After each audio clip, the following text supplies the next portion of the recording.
നമസ്കാരം മാന്യ പ്രേക്ഷകരെ, വലിയ സ്നേഹ നമസ്കാരം. നോക്കൂ, എൻ്റെ ഈ വശത്ത് കാണുന്ന ഒരു ചിത്രമുണ്ട്. ഒരു മുസ്ലിം പെൺകുട്ടിയും ഒരു ഹിന്ദു പയ്യനും തമ്മിൽ ഒരു ക്ഷേത്രത്തിൽ വെച്ച് നടന്ന ഒരു ഒരു വിവാഹം. അത് കൃത്യമായിട്ടും നമ്മൾക്കറിയാം. ഫോട്ടോ കാണുമ്പോൾ തന്നെ സോഷ്യൽ മീഡിയ ഒക്കെ ഉപയോഗിക്കുന്ന ആളുകൾ ഇതിനകം തന്നെ എത്രയോ തവണ കണ്ടിട്ടുണ്ടായിരിക്കാം ഈ ചിത്രം. ഇതിൽ ഈ പയ്യന്റെ പേര് പ്രജി എന്നാണ് എൻ്റെ അറിവ്. ആ പെൺകുട്ടിയുടെ പേര് എനിക്ക് അറിയില്ല എന്നുള്ളതാണ് യാഥാർത്ഥ്യം. എന്തായാലും ഈ പെൺകുട്ടിയും ആൺകുട്ടിയും കൃത്യമായിട്ട് നിയമാനുസൃതം രജിസ്റ്റേർഡ് വിവാഹം കഴിഞ്ഞു. അതിനുശേഷം അമ്പലത്തിൽ വെച്ചുകൊണ്ട് മാലയിടൽ കർമ്മം നടത്തി. ഹിന്ദുസിന്റെ കല്യാണമൊക്കെ നമ്മൾക്കറിയാം. രജിസ്റ്റേർഡ് കല്യാണം കഴിഞ്ഞതിന് ശേഷം വീണ്ടും അമ്പലത്തിൽ വെച്ചിട്ട് അതിന്റെ ആചാരപ്രകാരം മാലയിട്ട് കല്യാണം കഴിക്കുക എന്നുള്ളത് ഒരു ആചാരം തന്നെയാണ്. നോക്കൂ, ഏതെങ്കിലും ഒരു ഹിന്ദു ഒരു മുസ്ലിം പെൺകുട്ടിയെയോ ഒരു ക്രിസ്ത്യൻ പെൺകുട്ടിയെയോ വിവാഹം ചെയ്തിട്ടുണ്ടെങ്കിൽ കൃത്യമായിട്ടും അത് അവന് ജീവിത സഖിയായിട്ട് പോറ്റാൻ തന്നെയാണ്. പക്ഷെ നേരെ തിരിച്ച് ക്രിസ്ത്യൻസിനെ നമ്മൾ കുറ്റം പറയുന്നില്ല. ക്രിസ്ത്യൻസ് ഇതുപോലെ ഹിന്ദു പെൺകുട്ടികളെ വിവാഹം കഴിച്ചിട്ട് അവർ മതം മാറ്റുന്നുണ്ടായിരിക്കാം. അതിനെ നമ്മൾ ആ പെൺകുട്ടിയുടെയും കുടുംബത്തിന്റെയും ഒക്കെ ആ ഒരു അവസ്ഥയ്ക്ക് അനുസരിച്ച് അവർ മതം മാറുന്നുണ്ടായിരിക്കാം, മാറ്റപ്പെടുന്നുണ്ടായിരിക്കാം.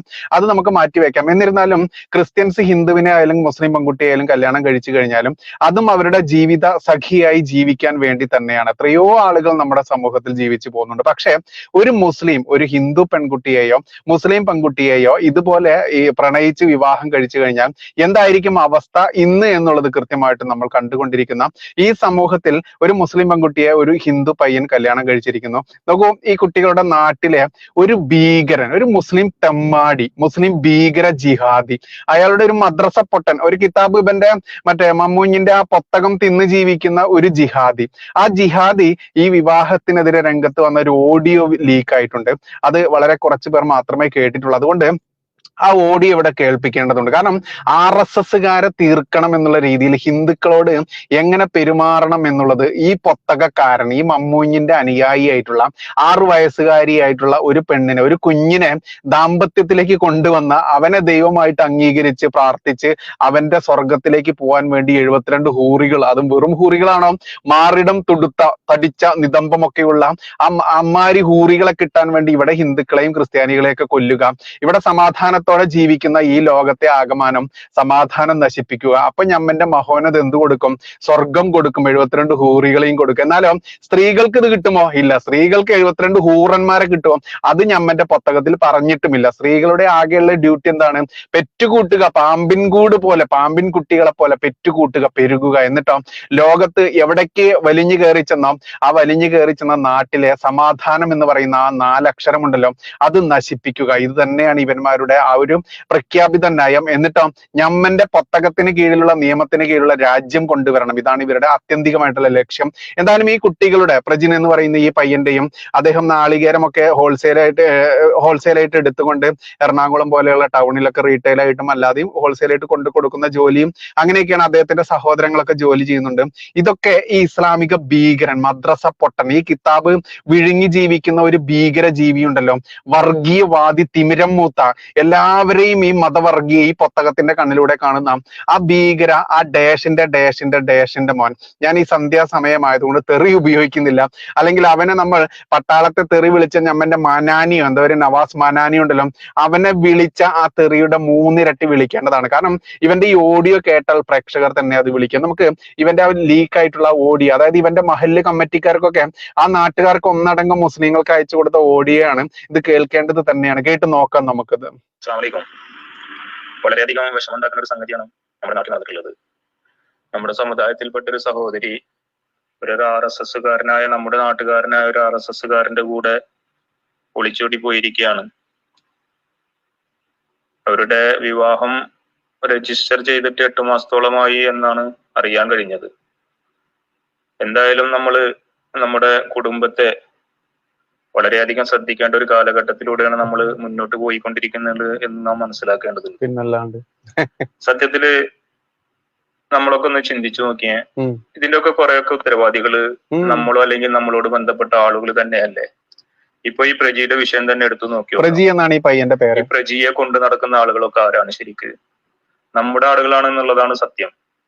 അവനക്ക് ഈ വീടുമായി, കുടുംബവുമായി ബന്ധപ്പെടാനുള്ള ആ ചുറ്റുവട്ടത്തുള്ള അവന്റെ പ്രവർത്തനങ്ങൾക്ക് ഇടമൊരുക്കി കൊടുത്ത ആളുകൾ നമ്മളിൽപ്പെട്ട ആളുകളാണ്, നമ്മുടെ സമുദായത്തിൽപ്പെട്ട ആളുകളാണ്.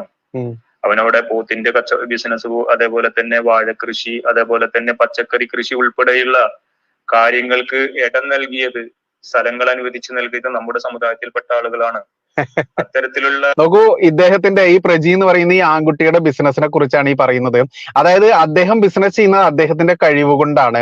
ഇന്ന് ഒരിടത്തും കാണാത്ത, ഇപ്പൊ ഹിന്ദു കുട്ടികളൊക്കെ, ഹിന്ദു പയ്യന്മാരെയൊക്കെ നമ്മൾ ശ്രദ്ധിച്ചിട്ടില്ലേ, ഒട്ടുമിക്ക കുട്ടികളും ഇവിടെ ഇല്ല. എല്ലാവരും, ഒട്ടുമിക്ക ആളുകളും വിദേശത്തേക്ക് കടന്നു കളയുന്നു.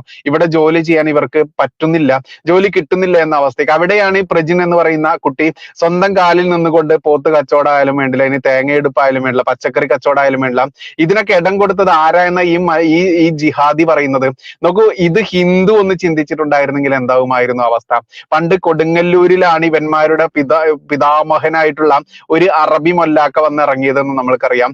ഈ കൊടുങ്ങല്ലൂരിലാണ് ആദ്യത്തെ ഈ മുസ്ലിം പള്ളി ഉണ്ടാക്കിയതെന്ന ചരിത്രമൊക്കെ ചരിത്ര പുസ്തകത്തിന്റെ താളുകളിലുണ്ട്. അന്ന് ഇറങ്ങിയ അറബിമാർക്ക് കെട്ടിച്ചു കൊടുത്തത് ഹിന്ദു പെൺകുട്ടികളെ കെട്ടിച്ചു കൊടുക്കാനും, ഹിന്ദുക്കൾ തന്നെ ഭൂമി കൊടുക്കാനും, പിന്നെയോ അവന് വ്യാപാരം ചെയ്യാനുള്ള സൗകര്യങ്ങൾ ചെയ്തു കൊടുത്തതും ആരായിരുന്നു? ഹിന്ദുക്കളായിരുന്നു. അത്തരത്തിൽ ഹിന്ദു പെൺകുട്ടികളെ കല്യാണം കഴിക്കുന്നു. പിന്നെ ഇവൻ മതം മാറ്റാനും പ്രണയിച്ചുമൊക്കെ ആ രീതിയിൽ തന്നെ, അതല്ലെങ്കിൽ മതം മാറ്റിക്കൊണ്ട്, പേടിപ്പിച്ചിട്ടായാലും വേണ്ടില്ല, ഭീഷണിപ്പെടുത്തിയിട്ടായാലും വേണ്ടില്ല, മതം മാറ്റിക്കൊണ്ട് തന്നെയാണ് ഇവിടെ ഇസ്ലാമുകൾ പെറ്റുപെരുകിയത് എന്ന് ചരിത്രം അറിയാത്ത ഒരു മൊല്ലാക്കയാണോ ഇവൻ എന്ന് ചോദിക്കേണ്ടതുണ്ട്. കാരണം പണ്ട് ആര്യാടൻ മുഹമ്മദ്, കോൺഗ്രസിന്റെ സമുന്നത നേതാവായിട്ടുള്ള ആര്യാടൻ മുഹമ്മദ് തന്നെ അദ്ദേഹത്തിന്റെ പ്രസംഗത്തിൽ പറഞ്ഞിട്ടുണ്ട്, നിന്റെയും ഓന്റെയും അവന്റെയും ഒക്കെ ഉമ്മാന്റെ അതല്ലെങ്കിൽ ഉപ്പാന്റെ ഒക്കെ പേര് തേടി ചെന്ന് കഴിഞ്ഞാൽ അവിടെ ശങ്കരനും അയ്യപ്പനും അതല്ലെങ്കിൽ സതീദേവിയും സീതാദേവിയും ഒക്കെ ആയിരിക്കും നിന്റെയൊക്കെ ഉമ്മാന്റെ ഉമ്മയുടെ പേരും ഉപ്പൂപ്പാന്റെ പേരും ഒക്കെ. അതായത് വാൾത്തലപ്പിൽ ഭീഷണിപ്പെടുത്തി മതം മാറ്റിക്കൊണ്ടും, അതല്ലെങ്കിൽ പ്രണയ കുരുക്കിൽപ്പെടുത്തിക്കൊണ്ടും, തട്ടിക്കൊണ്ടുപോയിക്കൊണ്ടും, ബലാത്സംഗം ചെയ്തുകൊണ്ടും ഒക്കെ തന്നെയാണ് ഇവിടെ മതം വളർത്തിക്കൊണ്ട് മുസ്ലിമുകൾ നമ്മൾ ഉണ്ടായത് എന്ന് ആര്യാടൻ മുഹമ്മദ് തന്നെ തുറന്നു പറഞ്ഞിട്ടുണ്ട്. അവിടെയാണ് ഈ ജിഹാദി പറയുന്നത്, ഈ പ്രജിൻ എന്ന് പറയുന്ന ഈ ഭാരതത്തിന്റെ യഥാർത്ഥ അവകാശി, ഈ ഹിന്ദു നാമധാരിയായിട്ടുള്ള ഈ ഹിന്ദു സഹോദരൻ, അദ്ദേഹത്തിന് ഇടം നൽകിയത് ഇവന്മാരാണ് എന്നാ പറയുന്നത്. എന്നാൽ ഇവൻ അറിയില്ല, ഇവനൊക്കെ ഇടം കൊടുത്തത് നമ്മൾ ഹിന്ദുക്കൾ തന്നെയാണ് എന്നുള്ളത്. ബാക്കി കേൾക്കാൻ മക്കളെ, ഇനിയാണ് അങ്ങോട്ട് കേൾക്കാനുള്ളത്, ഒന്നൊന്നര കേക്കല. അവസരങ്ങൾ മുതലെടുത്തിട്ട് ആണ് ഇത്തരം ആളുകള് ഇത്തരം പ്രവർത്തനങ്ങളുമായിട്ട് നമ്മുടെ സമുദായത്തിലെ സ്ത്രീകളെ പഠിപ്പിക്കാൻ വേണ്ടി മുന്നിട്ടിറങ്ങുന്നത് എന്ന് നമ്മൾ ഓരോരുത്തരും മനസ്സിലാക്കുക. RSS എന്ന് പറഞ്ഞിട്ടുണ്ടെങ്കിൽ RSS നല്ലത് എന്ന് പറഞ്ഞ സംഗതി ഇല്ല. RSS പൂർണ്ണമായിട്ടും എല്ലാവരും ചീത്ത തന്നെയാണ്. ചീത്തയായിട്ടുള്ള ആളുകൾക്കാണ്, ദുഷ്ട മനസ്സുള്ള ആളുകൾക്കാണ് RSS ആകാൻ കഴിയുള്ളൂ എന്നുള്ളത് നമ്മൾ ഓരോരുത്തരും മനസ്സിലാക്കുക. നോക്കൂ, ഇവന്മാർക്ക് പ്രാപിക്കാൻ പറ്റാത്ത, അതായത് തോൽപ്പിക്കാൻ പറ്റാത്ത, കീഴടക്കാൻ പറ്റാത്ത ഒരേ ഒരു വിഭാഗമേ ഈ ഭാരതത്തിലുള്ളൂ. ആ ഭാരതത്തിലുള്ള ആളുകളുടെ പേരാണ് 3 അക്ഷരമുള്ള RSS, രാഷ്ട്രീയ സ്വയം സേവക് സംഘ്. അതിന് കീഴിലുള്ള ഓരോ RSSകാരനെയും ഇവനൊക്കെ വേട്ട തന്നെയാണ്, ഭയം തന്നെയാണ്. അവരോട് കളിച്ചാൽ അവന്റെയൊക്കെ ഗുദം അരിപ്പയാക്കി മാറ്റും, നെഞ്ച് അരിപ്പയാക്കി മാറ്റുമെന്ന് ഇവനറിയാം. എന്തുകൊണ്ടാണ് ഭാരതം പോലുള്ള രാജ്യത്തെ ഈ ഇസ്ലാമിക ഭീകരന്മാർക്ക് ഒരു കളിയും നടത്താൻ പറ്റാത്തതെന്നറിയാമോ? നോക്കൂ, നരേന്ദ്രമോദിജി വന്നിട്ട് 2014 ശേഷമല്ലേ വന്നിട്ടുള്ളത്? അതിനു മുൻപ് കോൺഗ്രസ് സർക്കാരുകൾ ആയിരുന്നല്ലോ ഇവിടെ. അന്നും ഈ ഭാരതത്തെ ഒരു പരിധി വിട്ടൊന്നും ആക്രമിക്കാൻ പറ്റാത്തത് എന്തുകൊണ്ടായിരുന്നു? അത് RSS എന്ന് പറയുന്ന 3 അക്ഷരത്തിന് കീഴിലുള്ള പോരാളികൾ ഉള്ളത് കൊണ്ട് തന്നെയായിരുന്നു. ആ പോരാളികൾ ഉള്ളിടത്തോളം കാലം ഒരിക്കലും ഇവനൊന്നും ഇത്തരത്തിൽ ഈ ഭാരതത്തെ തൊട്ട് കളിക്കാനാവില്ല. അതുകൊണ്ട് തന്നെ RSSനെ ഈ പറയുന്ന മുസ്ലിങ്ങൾക്കിടയിൽ ഇയാണ്ട് പ്രചാരം കൊടുത്തുകൊണ്ട്, അതല്ലെങ്കിൽ മതേതരനാണ് ഞാനെന്നും പറഞ്ഞ് നടക്കുന്ന, എന്നാൽ അവന്റെ വീട്ടിൽ മുക്കാലണ്ടി കീറുന്ന അതുവരെ ഞാൻ മതേതരനായിരുന്നു, പിന്നെയോ അയ്യോ എന്റെ മോളെ കൊണ്ടുപോയി, അതല്ലെങ്കിൽ എന്റെ പെങ്ങളെ കൊണ്ടുപോയി, എന്റെ ഭാര്യയെ അടിച്ചോണ്ട് പോയേ സുഡാപ്പി എന്ന് പറഞ്ഞ് മോങ്ങുന്ന മതേതര ഹിന്ദുവും ക്രിസ്ത്യാനിയും ഉണ്ടല്ലോ, അവനെയൊക്കെ സുഖിപ്പിക്കാൻ, അവന്റെയൊക്കെ മനസ്സിലേക്ക് RSS വിദ്വേഷം വളർത്താൻ വേണ്ടി ഈ ജിഹാദി മനഃപൂർവ്വം പറയുന്ന വാക്കുകളാണ് RSSനെ കുറിച്ച്. ഇനി ബാക്കിയൂടെ കേൾക്കാം. അല്ലാതെ അവൻ RSS ആണെങ്കിലും നല്ലവനാണ് എന്നുള്ള ഒരു ചിന്താഗതി ആദ്യം നമ്മൾ മാറ്റാൻ ശ്രമിക്കുക. മുസ്ലിങ്ങൾക്കിടയിൽ നമ്മൾ പറയാറുണ്ടല്ലോ, മുസ്ലിം നല്ലതുണ്ടോ ചീത്തയുണ്ടോ എന്നുള്ളത്. ഇവിടെ ഞാനും ഇതിന് ബദലായിട്ട് പറയുന്നു. നോക്കൂ, ഒന്നും നല്ലതില്ല. ഈ പുസ്തകം പഠിച്ച മദ്രസ വിദ്യാഭ്യാസം കിട്ടിയിട്ടുള്ള ഒരെണ്ണം പോലും നല്ലതില്ല. RSS നല്ലതില്ല എന്നുണ്ടെങ്കിൽ പിന്നെ ഈ ടീമിന്റെ കാര്യം പറയേണ്ടതുണ്ടോ? അതുകൊണ്ട് RSS എന്താ എന്നുള്ളതും ഈ ഭീകരന്മാരെന്താന്നുള്ളതും മനുഷ്യന്മാർക്ക് അറിയാം. ഇനി നോക്കാം ബാക്കി. സമുദായത്തിനുള്ളിൽ ഒരുപാട് നല്ല ആളുകളുണ്ട്. അത്തരം ആളുകളുമായിട്ട് നമ്മൾ സമ്പർക്കത്തിൽ ഏർപ്പെടുക എന്നല്ലാതെ ഇത്തരം നികൃഷ്ട ജീവികളുമായിട്ടുള്ള ബന്ധങ്ങൾ അവസാനിപ്പിക്കാൻ നമ്മൾ തയ്യാറാവേണ്ടതുണ്ട് ആദ്യം. ഹിന്ദുക്കളിൽ നല്ലവർ എന്ന് ഈ സുഡാപ്പികൾ പറയുന്നത് ആരെയെന്നറിയാമോ? കമ്മ്യൂണിസ്റ്റുകളെയാണ്. കാരണം എന്താ, ഒരു കമ്മ്യൂണിസ്റ്റുകാരൻ അവന്റെ ആരെ കൂട്ടിക്കൊടുത്തിട്ടായാലും വേണ്ടില്ല, അവന്റെ അധികാരത്തിന്റെ അവന്റെ സമ്പത്തിന്റെ അളവുകോലിൽ മാത്രമാണ് അവന്റെ സംസ്കാരവും അവന്റെ അമ്മയെയും പെങ്ങളെയും മകളെയും കുഞ്ഞുങ്ങളെ വരെ അവൻ വിലയിരുത്തുക എന്നുള്ളതാണ് യാഥാർത്ഥ്യം. അത്തരത്തിലുള്ള ആളുകളാണ് ഇവന്റെ വാക്കുകളിൽ എന്താണ് നല്ല ഹിന്ദുക്കൾ എന്ന് പറയുന്നത്. ബാക്കി കേൾക്കാം. നമ്മള് ശരിക്കും പറഞ്ഞിട്ടുണ്ടെങ്കിൽ നമ്മളെ കുടുംബത്തിലത്തെ കാര്യം ഒന്ന് ആലോചിച്ച് നോക്കിയാൽ, നമ്മള് നമ്മുടെ ഭാര്യയോട് അല്ലെങ്കിൽ നമ്മളെ മക്കളോട് നമ്മളെ സഹോദരിമാരോട് നമ്മുടെ ഉമ്മാരോട് എത്ര പേരോട് നമ്മൾ RSS പരിചയപ്പെടുത്തിയിട്ടുണ്ട്. സ്വയം ഒന്ന് ആത്മപരിശോധന നടത്തിയാൽ നമുക്ക് മനസ്സിലാവും RSS എന്താണെന്നുള്ളത് നമ്മുടെ കുടുംബത്തിലെ സ്ത്രീകൾക്ക് അറിയോ? ഇല്ല. RSS എന്താണെന്നും അവരുടെ അജണ്ട എന്താണെന്നും അവർ മുസ്ലിം സമുദായത്തിനിടയിൽ ചെയ്തുകൊണ്ടിരിക്കുന്ന സ്ത്രീകളെ വശീകരിച്ചുകൊണ്ട് ചെയ്തുകൊണ്ടിരിക്കുന്ന കാര്യങ്ങൾ എന്താണെന്നുള്ളതും നമ്മുടെ കുടുംബത്തിലെ ഒരു സ്ത്രീകൾക്കും അറിയില്ല എന്നുള്ളതാണ് സത്യം. ആണ്. സ്ത്രീകളെ എങ്ങനെയാണ് RSSകാരൻ കാണുന്നത്? സ്ത്രീകളെ RSSകാരൻ കാണുന്നത് സഹോദരിയായിട്ടാണ്. ഭാരതം എന്ന് പറയുന്ന എന്റെ ഈ പെറ്റ നാടുണ്ടല്ലോ, ഈ നാടിനെ പോലും ഭാരതാംബയായിട്ടാണ്, ഭാരതത്തിന്റെ അമ്മ, ഭാരതം എന്ന അമ്മയായിട്ടാണ് കൺസെപ്റ്റ്. എന്നാൽ ഇവന്മാരുടെ കൺസെപ്റ്റ് എങ്ങനെയാ സ്ത്രീകൾ? അതാണ് അറിയേണ്ടത്. പുസ്തകത്തിൽ എഴുതി വെച്ചിട്ടുണ്ട്, നീ നിന്റെ മോന്തായം കാണിക്കാൻ പാടില്ല, കണ്ണ് കാണിക്കാൻ പാടില്ല, കൈ കാണിക്കാൻ പാടില്ല, കാല് കാണിക്കാൻ പാടില്ല. നോക്കൂ, ഒരു സൂര്യപ്രകാശം കിട്ടേണ്ട ഒരുപാട് ശരീരഭാഗങ്ങളുണ്ട് നമ്മൾക്ക്. അവിടെ ഒന്ന് സൂര്യപ്രകാശം പോലും കാണിക്കാൻ സമ്മതിക്കാതെ കറുത്ത ചാക്കിട്ട് മൂടിക്കൊണ്ട് പെറ്റുകൂട്ടാനുള്ള ഒരു യന്ത്രമാക്കി മാറ്റിയിട്ടുള്ള സംസ്കാരമുള്ള ഒരേ ഒരു കൂട്ടരുള്ള അവനാണ് RSSകാരെ സ്ത്രീകളുടെ സംസ്കാരം പഠിപ്പിക്കുന്നത്. ബാക്കി കേൾക്കാം മക്കളെ. അല്ലേ? നമ്മൾ സ്വയം ആലോചിച്ച് നോക്കി, നിങ്ങളുടെ കുടുംബത്തിൽ എന്താണ് അവസ്ഥ, എന്റെ കുടുംബത്തിൽ എന്താണ് അവസ്ഥ എന്നുള്ളത് ഒന്ന് ചോദിച്ചു നോക്കി. നിങ്ങളെ ബന്ധത്തിൽപ്പെട്ട ഒരു സ്ത്രീയോട് RSS എന്താണെന്ന് ചോദിച്ചാൽ എന്താണ് ഈ സാധനം എന്ന് ചോദിക്കുന്ന അവസ്ഥയാണ്. അപ്പൊ നമ്മളാണ് അതിന്റെ പൂർണ്ണമായും കുറ്റക്കാരാണ് എന്നാണ് എനിക്ക് തോന്നുന്നത്. നമ്മൾ RSS എന്താണെന്നോ ഇവരുടെ അജണ്ട എന്താണെന്നോ അവർ ഇന്ത്യ രാജ്യത്ത് നടപ്പിലാക്കിക്കൊണ്ടിരിക്കുന്ന മുസ്ലിം വംശത്തെയും അതേപോലെ തന്നെ മറ്റുള്ള കാര്യങ്ങൾ, ഇതേപോലെ തന്നെ നമ്മുടെ സമുദായത്തിൽപ്പെട്ട സ്ത്രീകളെ വശീകരിച്ചിട്ട് അവരുടെ സ്വധർമ്മ നോക്കൂ, RSS മുസ്ലിം വംശഹത്യ നടത്തി എന്നാണ് ഈ ജിഹാദി പറയുന്നത്. RSS എന്നെങ്കിലും മുസ്ലിം വംശഹത്യ നടത്താൻ വേണ്ടി ഇറങ്ങിയിട്ടുണ്ടെങ്കിൽ എങ്ങനെയാണ് ഇവർ കുറഞ്ഞ ശതമാനത്തിൽ പാകിസ്ഥാനിലേക്ക് ഒരു ഭാഗം വാങ്ങിപ്പോയ അന്ന് ട്രെയിനിൽ കയറി പോവാതെ ബാക്കി ഇവിടെ കുറെ എണ്ണം വന്നല്ലോ, അങ്ങനെ വീണ്ടും പെറ്റുകുട്ടി പെരുകിയത് എങ്ങനെയെന്ന് ചിന്തിക്കേണ്ടതുണ്ട്. അത് ഹിന്ദു രാഷ്ട്രമാക്കാനുള്ള RSSകാർ അന്നുണ്ട് ഇന്നുണ്ട് ഇവിടെ. ഈ RSSകാർ ഒരിക്കലും മുസ്ലിങ്ങളെ തൊടാനോ അവരെ നശിപ്പിക്കാനോ അതല്ലെങ്കിൽ ആ മുസ്ലിം വിദ്വേഷം വളർത്തിക്കൊണ്ട് അവരെ കൊന്നൊടുക്കി തീർക്കാനോ പാകിസ്ഥാനികളെ പോലെ ബംഗ്ലാദേശികളെ പോലെ തീവ്രവാദി മുസ്ലിങ്ങളെ പോലെ ഭീകരന്മാരെ പോലെ ഒരിക്കലും ഇറങ്ങിയിട്ടില്ല. അങ്ങനെ ഇറങ്ങിയിട്ടുണ്ടായിരുന്നെങ്കിൽ ഇന്ന് ഇത് ശബ്ദിക്കാൻ ഇവനൊന്നും ഉണ്ടാവില്ലായിരുന്നു എന്നുള്ളതല്ലേ യാഥാർത്ഥ്യം. അപ്പോൾ ഇവൻ കൃത്യമായിട്ട് ഇവന്റെ ആ മഹലിലുള്ള അതല്ലെങ്കിൽ ഈ കുട്ടികളുടെ ഈ നാട്ടിലുള്ള എല്ലാ മുസ്ലിങ്ങളെയും തെറ്റിദ്ധരിപ്പിച്ചുകൊണ്ട് RSS എന്ന് പറയുന്ന വാക്കിലൂടെ ഹിന്ദുക്കളെ എല്ലാവരെയും അടച്ചാക്ഷേപിച്ചുകൊണ്ട് ഹിന്ദുക്കൾ ഇവിടെ നടപ്പിലാക്കാനുള്ള അജണ്ട, അതായത് നരേന്ദ്രമോദിജി പോലും RSSകാരനാണ് എന്ന് നമ്മൾക്കറിയാം. അദ്ദേഹം കഴിഞ്ഞ ദിവസം വയനാട്ടിൽ വന്ന സമയത്ത് ഒരു കൊച്ചു പെൺകുട്ടിയുമായിട്ട് അദ്ദേഹത്തിന്റെ ചില സ്വകാര്യ നിമിഷങ്ങൾ ചെലവഴിക്കുന്നത് കണ്ടില്ലേ? അദ്ദേഹത്തിന്റെ കണ്ണട ഊരി നോക്കുന്നു ആ കുഞ്ഞു മിടുക്കി, അദ്ദേഹത്തിന്റെ താടി പിടിച്ച് വലിക്കുന്നു, അദ്ദേഹത്തിന് ഉമ്മ കൊടുക്കുന്നു. ആ പെൺകുട്ടി, എന്റെ അറിവിൽ ആ പെൺകുട്ടി മുസ്ലിം പെൺകുട്ടിയാണ് എന്നുള്ളതാണ്. അതിനടിയിലും ഈ ജിഹാദി ഭീകരന്മാർക്ക് സുഖിച്ചില്ല. കാരണം നരേന്ദ്രമോദിജി കൃത്യമായിട്ടും ലോക നേതാവാണ്, ലോകം അംഗീകരിച്ച നേതാവാണ്. ഇനിയൊരു ലോക മഹായുദ്ധം ഉണ്ടായാൽ പോലും നരേന്ദ്രമോദിജിക്ക് പിറകിൽ അണിനിരക്കാൻ ലോകരാഷ്ട്രങ്ങൾ നിൽക്കുന്നു. അപ്പുറം വശത്ത് പണ്ട് ട്രെയിൻ മിസ്സായ പാകിസ്ഥാനികളായിട്ടുള്ള പാകിസ്ഥാൻ DNA പേറുന്ന ഈ കേരളത്തിലുള്ള ഇസ്ലാമിക ഭീകരന്മാർ പോലും അപ്പുറത്ത് അണിനിരന്നില്ലെങ്കിലേ അത്ഭുതമുള്ളൂ. ബാക്കി കൂടി കേൾക്കാം ഈ ജിഹാദിയുടെ ജൽപ്പനങ്ങൾ. ധർമ്മത്തിലേക്ക് കൊണ്ടുപോകുന്ന പരിപാടികളൊക്കെ നമ്മുടെ കുടുംബത്തിലുള്ള സ്ത്രീകൾക്ക് നാം പരിചയപ്പെടുത്തേണ്ടതുണ്ട്. അവർക്ക് അതിനെ കുറിച്ച് ബോധ്യം നൽകേണ്ടതുണ്ട്. അവരെ അതിൽ ഉത്ബുദ്ധരാക്കേണ്ടതുണ്ട്. അത് നമ്മൾ ആദ്യം ചെയ്യണം. അത് നമ്മുടെ ബാധ്യതയാണ്, അല്ലാതെ പുറത്തുനിന്ന് ആരും വന്നിട്ട് അത് ചെയ്യൊന്നുമില്ല. നമ്മൾ നമ്മുടെ കുടുംബത്തിൽ ചെയ്യേണ്ട ബാധ്യതകൾ ആദ്യം നിറവേറ്റുക. എന്നിട്ടും വരുമ്പോഴല്ലേ അത് വിധിക്ക് വിടുക. നമ്മൾ ഇതൊന്നും ചെയ്യാതെ എന്തെങ്കിലും സംഭവിക്കുമ്പോൾ വന്നിട്ട് ആകെ ഇതായി അല്ലെങ്കിൽ വിഷമിച്ചിട്ട് കാര്യമില്ലല്ലോ. നമ്മൾ ചെയ്യേണ്ട കാര്യങ്ങൾ നമ്മൾ ചെയ്യുക. അതേപോലെ തന്നെ ഇതിൽ വേറെ ശ്രദ്ധിക്കേണ്ട സംഗതി ഉണ്ട്. നമ്മള് ഈ RSSന്റെ ആളുകൾ ശക്തരായ പ്രവർത്തകരാണെങ്കിലും അല്ലെങ്കിൽ അനുഭാവികളായിട്ടുള്ള ആളുകളൊക്കെ വെച്ചെങ്കിലും ചമ്മന്നൂരിനെ സംബന്ധിച്ചിടത്തോളം ഇവരുടെ സാമ്പത്തിക സ്രോതസ് എന്ന് പറയുന്നത് അത് നമ്മുടെ മുസ്ലിം സമുദായമാണ്. മുസ്ലിം സമുദായത്തിലെ സമ്പത്താണ് ഇവരുടെ അന്നം എന്ന് പറയുന്നത്. ശരിക്കും പറഞ്ഞാൽ നമ്മളുടെ സമ്പത്ത് അത് പണിയെടുത്തിട്ടാണ് അവർക്ക് കൊടുക്കുന്നത്. എങ്കിലും നമ്മുടെ ഹിന്ദുവേ ക്രിസ്ത്യാനി കേൾക്ക്, ജീവിക്കുന്നത്. അവര് നമുക്ക് പണി ചെയ്തു തരുന്നുണ്ട്, അത് വേറെ പ്രശ്നം. പക്ഷെ നമ്മളെ സമ്പത്ത്, അള്ളാഹു നൽകിയ സമ്പത്ത്, അത് ഈ ചങ്ങാതി നൂലുമൊക്കെ ഇവൻ പറഞ്ഞ അള്ളാഹു നൽകിയ സമ്പത്ത് പുള്ളിക്കാരൻ നൂല് കെട്ടി ഇറക്കി കൊടുത്തതാ. നോക്കൂ, ഇവിടെ അധിനിവേശം നടത്തിയിട്ടുള്ള അറബ് രാജാക്കന്മാരുടെ ദുഷ്ടത്തരം കൊണ്ട് മാത്രം ഈ നഷ്ടപ്പെട്ടത് ഹിന്ദുക്കൾക്ക് ഒരുപാട് കോടിക്കണക്കിന് വരുന്ന സ്വത്തുവകകളാണ്. എത്രയോ നിധിശേഖരങ്ങൾ ഇവിടെ നിന്ന് മോഷ്ടിച്ചുകൊണ്ട് ഈ മുസ്ലിം മതസ്ഥരായിട്ടുള്ള ഭീകരന്മാർ അവരുടെ നാട്ടിലേക്ക് കൊണ്ടുപോയിട്ടുണ്ട്. എങ്ങനെയാണ് ഇവിടെ മുസ്ലിങ്ങൾ ഉണ്ടായത് എന്ന ചരിത്രം മറന്നുകൊണ്ടാണ് ഈ ജിഹാദിയുടെ ഈ ഭ്രാന്തൻ, ഈ കിതാബ് പുസ്തകം വായിച്ചിട്ടുള്ള ഭ്രാന്താണ് ഈ പറയുന്നത്.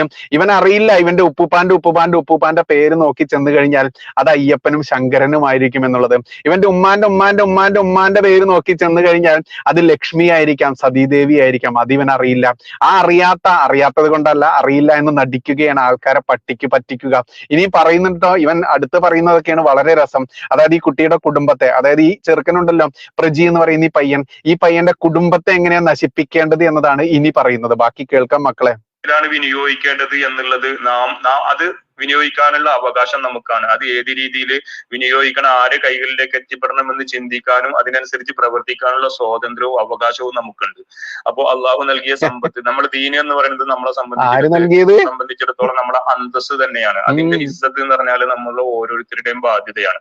അപ്പൊ നമ്മളിതിൽ മനസ്സിലാക്കേണ്ട സംഗതി എന്ന് പറഞ്ഞു കഴിഞ്ഞിട്ടുണ്ടെങ്കിൽ, നമ്മുടെ സമ്പത്ത്, അള്ളാഹു നൽകിയ സമ്പത്ത്, അത് ദീനിന്റെ മാർഗത്തിൽ ചെലവഴിക്കാൻ നമ്മൾ തീർച്ചയായിട്ടും ശ്രദ്ധിക്കണം. അതോടൊപ്പം തന്നെ ദീനിന്റെ ശത്രുവിന്റെ കൈകളിലേക്ക് നമ്മുടെ സമ്പത്ത് ഒരിക്കലും എത്തിപ്പെടാതിരിക്കാൻ നമ്മൾ ശ്രദ്ധിക്കണം. അതായത് ഇവൻ പറയുന്ന ദീനിന്റെ ശത്രു ആരൊക്കെയെന്ന് അറിയാമോ? ഇവന്റെ പുസ്തകത്തിൽ അതും എഴുതി വെച്ചിട്ടുണ്ട്. അതാണ് കാഫിർ എന്ന് പറയുന്നത്. ആ മുസ്ലിങ്ങളായിട്ടുള്ള ഹിന്ദുവും ക്രിസ്ത്യാനിയും അടക്കമുള്ള ഇവിടുത്തെ മുക്കാലുകളാവാത്ത, അതായത് ഇവന്റെയൊക്കെ ആ സുന്നത്ത് കഴിയാത്ത, മുസ്ലിം ആവാത്ത എല്ലാവരും ഇവന്റെ ഈ ദീനിനെതിരാണ്. ഈ പുസ്തകത്തിൽ എഴുതി വെച്ചതാ. എന്നിട്ട് ഇത് എഴുതി വെച്ച ചങ്ങാതിയെയാണ് ആരാധിക്കുന്നതും ദൈവമായിട്ട് കാണുന്നത്. അതാണ് ഏറ്റവും വലിയ രസം. ബാക്കി കേൾക്കാം. ഞാൻ പറയുന്നത് വളരെ വ്യക്തമായി മനസ്സിലാക്കേണ്ടതുണ്ട്. ദീനിന്റെ ശത്രു എന്ന് പറഞ്ഞാല് ആ മുസ്ലിങ്ങളല്ല, ആ മുസ്ലിങ്ങളില് നല്ല സഹോദരന്മാരുണ്ട്, നല്ല രീതിയിൽ അതാണ് നല്ല സഹോദരങ്ങളോട് നല്ല രീതിയിൽ സഹവർത്തിത്വം പുലർത്തുന്ന നല്ല ആളുകളുണ്ട്. അവരുടെ കൈകളിലേക്ക് നമ്മളെ സമ്പത്ത് പോകുന്നതുകൊണ്ട് കുഴപ്പമില്ല. അതല്ലാതെ RSS തെമ്മാടികളുടെ കൈകളിലേക്ക് നമ്മുടെ അവന്റെ ആ ഒരു വിദ്വേഷം വന്ന വാക്കിൽ ശ്രദ്ധിച്ചോ, RSS തെമ്മാടികൾ എന്നുള്ളത്. അപ്പോൾ ഈ നാറിയുടെ ബാപ്പാന്റെ നാറിയുടെ മകനെ നിനക്ക് അറിയില്ലേടാ നാറി, BJP-ക്കാർ RSS-കാരാടാ ഈ രാജ്യം ഭരിക്കുന്നത്. നിനക്ക് അത്രയ്ക്ക് അങ്ങോട്ട് എതിർപ്പാണ്. നിന്റെ പൊന്നോമന്റെ രാജ്യമുണ്ടല്ലോ പാകിസ്ഥാൻ, അവിടേക്ക് വിട്ടോടാടാ നാറി മദ്രസ പൊട്ട എന്ന് ഏതെങ്കിലും ആൾക്കാർ ചോദിച്ചു കഴിഞ്ഞാൽ ഞാൻ കുറ്റപ്പെടുത്തില്ല, ഞാൻ അങ്ങനെയൊന്നും പറയില്ല. ഈ സന്ധ്യാ നേരത്തെ ഞാൻ ഒട്ടും അങ്ങനെ പറയില്ല കേട്ടോ. ബാക്കി കേൾക്കാം. നമ്മൾ അനുവദിക്കരുത്. നമ്മളുടെ ഓരോ ദിവസവും നമ്മളുടെ ദിനചര്യയുടെ ഭാഗമായിട്ട് നമ്മുടെ ചിന്തയിൽ ഈ ഒരു സംഗതി എപ്പോഴും വരേണ്ടതുണ്ട്. നമ്മൾ ഒരു 10 രൂപ ചെലവാക്കുകയാണെങ്കിൽ, അല്ലെങ്കിൽ ഒരു രൂപ ചെലവാക്കുകയാണെങ്കിൽ അത് RSS-കാരന്റെ കൈകളിലേക്ക്, സംഘപരിവാര പുത്രന്റെ കൈകളിലേക്ക് എത്തപ്പെടാതിരിക്കാൻ നമ്മൾ തീർച്ചയായും ശ്രദ്ധിക്കേണ്ടതുണ്ട്. നോക്കൂ, ഈ ചിന്ത RSS-കാർക്കുണ്ടായിരുന്നെങ്കിൽ, ഈ ചിന്ത ഹിന്ദുക്കൾക്കുണ്ടായിരുന്നെങ്കിൽ എന്തായിരിക്കും ഇവന്റെയൊക്കെ ഗതി എന്ന് ചിന്തിച്ചിട്ടുണ്ടോ? ഇവന്റെ വിചാരം കേരളത്തിലാണ് ഭാരതം എന്നാണ് ഇവന്റെ വിചാരം. ഭാരതത്തിലാണ് പാവയ്ക്ക വലുപ്പത്തിലുള്ള ഇട്ടാവട്ടത്തിലുള്ള കേരളം ഉള്ളത് എന്ന് ഈ മണ്ടൻ അറിയില്ല. അപ്പൊ ഈ കേരളം വിട്ടുകഴിഞ്ഞാൽ ഭാരതത്തിൽ ഒന്നടങ്കം ആരാണ് ഭൂരിപക്ഷം? ആ ഭൂരിപക്ഷമുള്ള അവിടെ എന്താണ് RSS-ന്റെ ശക്തി? ആ ശക്തി കേന്ദ്രങ്ങളായിട്ടുള്ള RSS-കാർ ഒന്ന് ചിന്തിച്ചു കഴിഞ്ഞാൽ, ഇവന്റെ ഈ ചിന്ത പ്രകാരം ചിന്തിച്ചു കഴിഞ്ഞാൽ എന്തായിരിക്കും അവസ്ഥ? ഇതേ ചോദ്യമായിരുന്നു തമിഴ്നാട് മദ്രാസ് ഹൈക്കോടതി പണ്ട് ഈ വർഗത്തോട് ചോദിച്ചിട്ടുണ്ട്. എന്തിനെന്നറിയാമോ? മദ്രാസ് ഹൈക്കോടതിയിൽ ഒരു ഹർജി ചെല്ലുകയാണ്. എന്തിനെന്നറിയാമോ? അവിടെ ഒരു പ്രത്യേക പ്രദേശത്ത് ഇവന്മാർ ഭൂരിപക്ഷമാവുന്നു. ഞമ്മൻ ഭൂരിപക്ഷമായി കഴിഞ്ഞാൽ പിന്നെ അറിയാലോ, അവിടെ ഹിന്ദുക്കളെയും ക്രിസ്ത്യാനികളെയും ഇവന്മാർക്ക് കാണാൻ പാടില്ല. അവിടെ ബഹുദൈവ വിശ്വാസികളുടെ ആരാധനാലയങ്ങൾ കാണാൻ പാടില്ല. അമ്പലങ്ങളും ചർച്ചുകളും കാണാൻ പാടില്ല. അത്തരത്തിലൊരു ഹർജി ജില്ലയാണ്. ഇവിടെ ഞങ്ങൾ ഭൂരിപക്ഷമാണ്, ഇവിടെ ശരിയായ നിയമപ്രകാരം ഞങ്ങൾക്ക് ഭരിക്കാൻ അവസരം തരണം, ഇവിടെ ഹിന്ദുക്കളുടെ ആഘോഷങ്ങൾക്ക് നിരോധനം ഏർപ്പെടുത്തണം, ഇവിടെ ക്രിസ്ത്യാനികളെയും മറ്റു ഹിന്ദുക്കളെയും ആരാധന നടത്താൻ വേണ്ടി ആചാരങ്ങൾക്ക് ക്ഷേത്രങ്ങളോ ചർച്ചുകളോ അനുവദിക്കാൻ പാടില്ല എന്നുള്ള ഒരു വിചിത്ര ഉത്തരവിന് വേണ്ടി ഹർജിയുമായി മദ്രാസ് ഹൈക്കോടതി ചെന്ന സമയത്ത് മദ്രാസ് ഹൈക്കോടതി ചോദിച്ചു, ഇതേ ചിന്തയുമായി കുറച്ച് ഹിന്ദുക്കൾ വന്നു കഴിഞ്ഞാൽ നിന്റെയൊക്കെ അവസ്ഥ എന്തായിരിക്കും? ഇതേ ചിന്തയുമായി ഭാരതത്തിൽ അങ്ങോളമുള്ള ഹിന്ദുക്കൾ വന്നു കഴിഞ്ഞാൽ നിന്റെയൊക്കെ അവസ്ഥ എന്തായിരിക്കും എന്ന് പച്ചയ്ക്ക് ചോദിച്ചപ്പോൾ അന്ന് കണ്ടം വഴി ഓടിയതാ മദ്രാസ് ഹൈക്കോടതിയിലെ ഈ മുസ്ലിം ഭീകരവർഗം. ഇനിയോ ബാക്കി കേൾക്കാം മക്കളെ. അതുപോലെ അത് ഞാൻ പറയാൻ കാരണം, ഹിന്ദുക്കൾ ഇതുപോലെ ചിന്തിച്ചു കഴിഞ്ഞാൽ എന്തായിരിക്കും ഇവന്റെയൊക്കെ അവസ്ഥ എന്നുള്ളത് ഈ മദ്രസ പൊട്ടന്, ഈ ബാപ്പ ആരെന്ന് അറിയാതെ പിഴച്ചുണ്ടായ ഈ മദ്രസ കിതാബ് വിഴുങ്ങി ജീവിക്കുന്ന ഡാഷ്മോൻ ഉണ്ടല്ലോ, അവൻ അറിയില്ല എന്നുള്ളതാണ് യാഥാർത്ഥ്യം. കേൾക്കാൻ ബാക്കി. ഇപ്പൊ ഈ വിഷയവുമായി ബന്ധപ്പെട്ടിട്ട് പ്രജിയുടെ ഒരു പ്രജി എന്നാണ് ഈ പയ്യന്റെ വീട്. സംസാരിക്കുകയാണെങ്കിൽ നമുക്ക് ഈ നോക്കൂ, ഇനി കേൾക്കൂ. ഈ പ്രജിയുടെ കുടുംബത്തെ എങ്ങനെ നശിപ്പിക്കണം, ഈ കുടുംബ അംഗങ്ങളെ എങ്ങനെ നശിപ്പിക്കണം എന്നാണ് ഈ ഭീകരൻ സഹമുറിയന്മാർക്ക് ക്ലാസ് എടുക്കുന്നത്. കേൾക്കാം. കുടുംബത്തെ സാമ്പത്തികമായി തളർത്താന് ചമ്മന്നൂരിലെ മുസ്ലിങ്ങളെ കൊണ്ട് ചമ്പന്നൂരാണ് നമ്മുടെ സമുദായത്തിൽപ്പെട്ട ആളുകളൊന്നും മനസ്സ് വെച്ച് കഴിഞ്ഞിട്ടുണ്ടെങ്കിൽ ഈ പ്രജിയുടെ കുടുംബത്തെ സാമ്പത്തികമായി തളർത്തുവാൻ നമുക്ക് സാധിക്കും. അതുവഴി ഇത്തരത്തില് ചിന്താഗതിയുമായി നടക്കുന്ന ഇനി ചാടിക്കാൻ വേണ്ടിയിട്ട് ഉദ്ദേശിക്കുന്ന ആളുകളുടെ മനസ്സിലേക്ക് ഒരു ഭീതിയോ അതല്ലെങ്കിൽ ഒരു ചിന്തയോ ഇട്ടുകൊടുക്കാൻ ഈ ഒരു സംഭവം നമുക്ക് നിമിത്തമാകേണ്ടതുണ്ട്. നമ്മള് ആദ്യം ഇവനെ കുറിച്ചിട്ട് ആദ്യം ഒന്ന് പഠിക്കേണ്ടതുണ്ട്. ഇവന് നാളികേര ബിസിനസ് ആണ്. ഇവിടെ നിന്ന് നമ്മുടെ നാട്ടിൽ നിന്നോ അല്ലെങ്കിൽ നമ്മുടെ ചുറ്റുവട്ടത്തുള്ള നാടുകളിൽ നിന്ന് നാളികേരം ശേഖരിച്ച് എറണാകുളത്ത് കൊണ്ടുപോയിട്ട് വിൽക്കുന്ന ബിസിനസ്സാണ് ഇവിടെ. നാളെ മുതൽ അല്ലെങ്കിൽ ഇന്ന് മുതൽ നമ്മുടെയോ നമ്മുടെ അറിവിൽപ്പെട്ട ഒരാളുടെയോ അല്ലെങ്കിൽ നമ്മുടെ കുടുംബത്തിൽപ്പെട്ട, നമ്മുടെ ചുറ്റുവട്ടത്ത്, ചമ്മന്നൂരിൽ നിന്നല്ല ചുറ്റുവട്ടത്തെ പ്രദേശങ്ങളിൽ നിന്നൊക്കെ ഇവന് ബന്ധങ്ങളുണ്ട്. ആ ബന്ധങ്ങളിൽപ്പെട്ട നമ്മുടെ അറിവിൽപ്പെട്ട ഒരു കുടുംബത്തിൽ നിന്ന് പോലും നാളെ മുതൽ ഒരു നാളികേരം ഇവന്റെ അന്നമാവാൻ പാടില്ല എന്നുള്ള തീരുമാനം നമ്മൾ എടുക്കേണ്ടതുണ്ട്. അത് മുടക്കേണ്ടതുണ്ട്. അത് തീർച്ചയായിട്ടും നമ്മൾ ഇടപെടേണ്ടതുണ്ട്. അത് പറഞ്ഞ് മനസ്സിലാക്കിയിട്ട് ഇന്ന സംഗതികളാണെന്ന് അവർ പറഞ്ഞ് മനസ്സിലാക്കിയിട്ട് അതിന് തടയിടേണ്ട ഉത്തരവാദിത്വം നമുക്കുണ്ട്. അതേപോലെ തന്നെ ഈ കുടുംബത്തിന് ഒരു പച്ചക്കറി കട ചമ്മന്നൂർ സെന്ററിലുണ്ട്. നിവൃത്തികേട് കൊണ്ട് 2 അടി നടക്കേണ്ടി വന്നാലും അല്ലെങ്കിൽ 1 കിലോമീറ്റർ കൂടി മുന്നോട്ട് പോയിട്ടാണ് അത് കിട്ടുമെങ്കിൽ പോലും ഒരു കറിവേപ്പില പോലും ആ കടയിൽ നിന്ന് മേടിക്കരുത് എന്നുള്ള ഹിന്ദുക്കളെ കേൾക്ക്, ക്രിസ്ത്യാനികളെ കേൾക്ക്. ഇതാണ് ഇവനൊക്കെ. ഒരു ഹിന്ദുവോ ക്രിസ്ത്യാനിയോ ഒരു കട തുടങ്ങിക്കഴിഞ്ഞാൽ അതിനെ എങ്ങനെയാണ് നശിപ്പിക്കേണ്ടത് എന്ന് കൃത്യമായിട്ടുള്ള ക്ലാസ്. ഈ ക്ലാസ് ചില്ലറ ക്ലാസ് ഒന്നും അല്ല മക്കളെ. ഇവന്റെയൊക്കെ പള്ളികളിലൂടെയും ഇവന്റെയൊക്കെ മദ്രസ ഗ്രൂപ്പുകൾ, ഇന്നിപ്പോ വാട്സപ്പ് ഗ്രൂപ്പ് എല്ലാത്തിനും ഉണ്ടെന്ന് നമുക്കറിയാം. അത്തരം ഗ്രൂപ്പുകളിലൂടെയൊക്കെ കൃത്യമായിട്ട് ക്ലാസ് എടുത്തുകൊണ്ട് തന്നെയാണ് ഒരു ഹിന്ദു ഒരു ക്രിസ്ത്യാനിയെ എങ്ങനെ നശിപ്പിക്കണം എന്നുള്ള ക്ലാസ് ഇവന്മാർ കൊടുക്കുക. അത് പ്രകാരം മാത്രമേ ഇവർ പ്രവർത്തിക്കുകയുള്ളൂ. പക്ഷെ ഒരു ജോസഫിന് നമ്മുടെ ടൗണിൽ ഒരു കടയുണ്ടെന്ന് കരുതുക, അല്ലെങ്കിൽ അയ്യപ്പൻ ചേട്ടന് ഒരു കടയുണ്ടെന്ന് കരുതുക, ഒരു മമ്മദിനും ഒരു കടയുണ്ടെന്ന് കരുതുക. നമ്മൾ ഹിന്ദുക്കളൊക്കെ എന്താ ചെയ്യുക? മമ്മദിന്റെ കടയിൽ തന്നെ ആയിരിക്കും മിക്കവാറും ഹിന്ദുക്കളും പോവുക. പിന്നെ ക്രിസ്ത്യാനിയും പോവുക അവിടെ തന്നെയാണ്. കാരണം എന്താ? എന്നേക്കാൾ നന്നാവാൻ ഒരു ക്രിസ്ത്യാനി മറ്റൊരു ക്രിസ്ത്യാനിയെയോ ഒരു ഹിന്ദു മറ്റൊരു ഹിന്ദുവിനെയോ സമ്മതിക്കില്ല, അനുവദിക്കില്ല. അവനെ തകർക്കാൻ ഹിന്ദുവും ക്രിസ്ത്യാനിയും തന്നെ മനസ്സുകൊണ്ട് ശ്രമിക്കുന്നു. കാരണം എന്താ? ഞാനായിരിക്കണം ഏറ്റവും ടോപ്പ് മോസ്റ്റിൽ നിൽക്കേണ്ടത്. അതുകൊണ്ട് മമ്മദിന് കൊണ്ടുപോയി കൊടുക്കുന്നു. മമ്മദ് ഇവന്റെയൊക്കെ കഴുത്തറക്കാനും ഇവനെയൊക്കെ ബോംബിട്ട് നശിപ്പിക്കാനും ചിന്തിക്കുന്ന ഈ മമ്മദിന്റെ കടയിൽ കൊണ്ട് കൊടുക്കുന്ന ആ രൂപ ഉപയോഗിച്ചുകൊണ്ട് തന്നെ കൃത്യമായിട്ട് ഹിന്ദുവിനും ക്രിസ്ത്യാനിക്കും പണി കൊടുക്കുന്നു. ഇത് തന്നെയാണ് ഇവർ തമ്മിലുള്ള ആ ഒരു വ്യത്യാസം എന്നുള്ളത്. അതായത് മുസ്ലിമും ക്രിസ്ത്യാനും മുസ്ലിമും ഹിന്ദുവും തമ്മിലുള്ള വ്യത്യാസം എന്നത് കൃത്യമായിട്ട് മനസ്സിലാക്കുക. ഇനിയാണ് മക്കളെ കുടുംബം നശിപ്പിക്കേണ്ട ക്ലാസ് പോകുന്നത്. കേൾക്കാം. ശബ്ദം നമ്മൾ എടുക്കേണ്ടതുണ്ട്. ഉറച്ച തീരുമാനവുമായി മുന്നോട്ട് പോകേണ്ടതുണ്ട്. അങ്ങനെ സാമ്പത്തികമായി, പിന്നെ അതേപോലെ തന്നെ ഇവന്റെ സഹോദരന്മാരുടെ ഫീൽഡുകളിൽ ജ്യേഷ്ഠനുള്ളത് അലുമിനിയം മറ്റേ ഷീറ്റ് വർക്കുമായി ബന്ധപ്പെട്ട ഒരു ഫീൽഡിലാണ്. അതായത് ഈ പ്രജി എന്ന് പറയുന്ന ഈ കുട്ടിയെ മാത്രമല്ല നശിപ്പിക്കേണ്ടത്, ഇവന്റെ സഹോദരന്മാരെ നശിപ്പിക്കേണ്ടത് എങ്ങനെയാന്നുള്ള ക്ലാസ്സാ. കേൾക്കാം. ആണുള്ളത്. അവനെ സാമ്പത്തികമായിട്ട് നമ്മുടെ പൈസ ഇത്തരം തെമ്മാടികളുടെ കൈകളിലേക്ക് എത്താതിരിക്കാൻ നമ്മൾ ശ്രദ്ധിക്കുക. എന്തിനാണ് നമ്മൾക്ക് തീർച്ചയായിട്ടും നമുക്ക് തീരുമാനമെടുക്കാലോ. നമ്മുടെ സമുദായത്തെ ഇത്തരത്തിൽ കരിവാരി തീർക്കാൻ വേണ്ടി ഒരുമ്പെട്ടിറങ്ങിയിരിക്കുകയാണ്. അല്ലാതെ ഇതൊരു പെട്ടെന്നുണ്ടായ ഒരു പ്രേമത്തിന്റെ കാര്യത്തിലോ അല്ലെങ്കിൽ എന്താ പറയാ പ്രത്യേക ഒരു ഇഷ്ടത്തിന്റെ കാര്യത്തിലോ സംഭവിച്ചിട്ടില്ല. ഇതൊരു അജണ്ടയുടെ ഭാഗമാണ് മനസ്സിലാക്കുക. അത്തരത്തില് നമ്മള് ഈ കാര്യത്തെ ഗൗരവത്തോടെ എടുത്തിട്ട് ഇത്തരം കാര്യങ്ങൾ നമ്മൾ നടപ്പിലാക്കാൻ, നമ്മുടെ ജീവിതത്തിൽ നടപ്പിലാക്കാൻ വേണ്ടിയിട്ട് നമ്മൾ ശ്രമിക്കുക. അത്തരം കാര്യങ്ങൾ വിജയിപ്പിച്ചെടുക്കാൻ വേണ്ടിയിട്ട് നമ്മൾ തീരുമാനിക്കുക. വിജയിപ്പിച്ചെടുക്കുക എന്ന് പറഞ്ഞാൽ എന്താണ്? ഈ കുടുംബം നശിപ്പിക്കുക എന്നതാണ് ഇവന്റെ വിജയിപ്പിക്കൽ. അതാണ് ഇസ്ലാമിന്റെ വിജയം. കാഫിറിനെ തോൽപ്പിക്കുക, കാഫിറിനെ തീർക്കുക. അത് ആരുടെ വിജയമാണ്? ഇവൻ പറഞ്ഞ പ്രകാരം ഇവന്റെ ഈ ഇസ്ലാമിന്റെ വിജയം അങ്ങനെയാണ്. ബാക്കി കേൾക്കാം. വേറൊരു കാര്യം സൂചിപ്പിക്കാനുള്ളത് എന്ന് പറഞ്ഞിട്ടുണ്ടെങ്കിൽ RSSന്റെ ശക്തി കുറച്ച് ദീർഘമായി പോകും ചിലപ്പോൾ സംസാരിച്ചു കഴിഞ്ഞിട്ടുണ്ടെങ്കിൽ ക്ഷമിക്കണം. RSSന്റെ ശക്തി കേന്ദ്രം എന്ന് പറയുന്നത് ചമ്മന്നൂരിലെ RSSന്റെ ശക്തി കേന്ദ്രം എന്ന് പറയുന്നത് പട്ടിക്കര കോളനിയാണ്. ചമ്മന്നൂര് പട്ടിക്കര ഇതേതാ നാട് എനിക്കറിയില്ല കേട്ടോ. മിക്കവാറും ആളുകളുടെ ഉപജീവന മാർഗം എന്ന് പറയുന്നത് നിർമ്മാണ മേഖലയുമായി ബന്ധപ്പെട്ടിട്ടുള്ളതാണ്. ഈ നിർമ്മാണ മേഖലയുമായി ബന്ധപ്പെട്ട് ഒരുപാട് ആളുകൾ പട്ടിക്കരയിൽ ജോലി ചെയ്യുന്നുണ്ട്. അല്ലെങ്കിൽ ചമ്മന്നൂരിൽ RSSന്റെ സഹയാത്രികർ, RSSന്റെ പ്രവർത്തകർ, ഒരുപാട് ആളുകൾ നിർമ്മാണ മേഖലയുമായി ബന്ധപ്പെട്ടാണ് കൂടുതൽ തൊഴിലുകൾ ചെയ്യുന്നത്.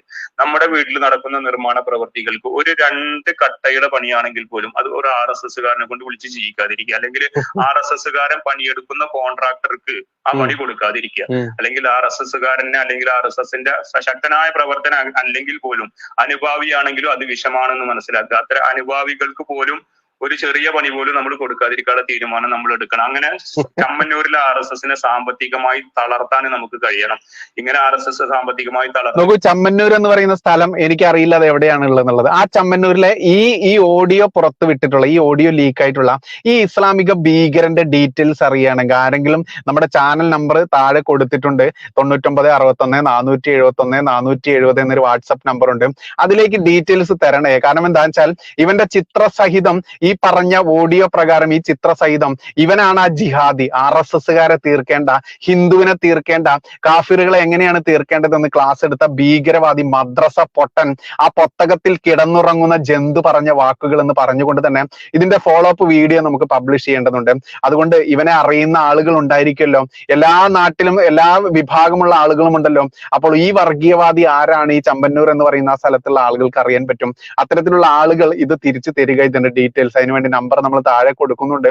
അങ്ങനെ സ്ക്രോൾ ചെയ്ത് പോകുന്നുണ്ട്. ബാക്കി ലാസ്റ്റ് ഭാഗത്തേക്ക് കേൾക്കാം.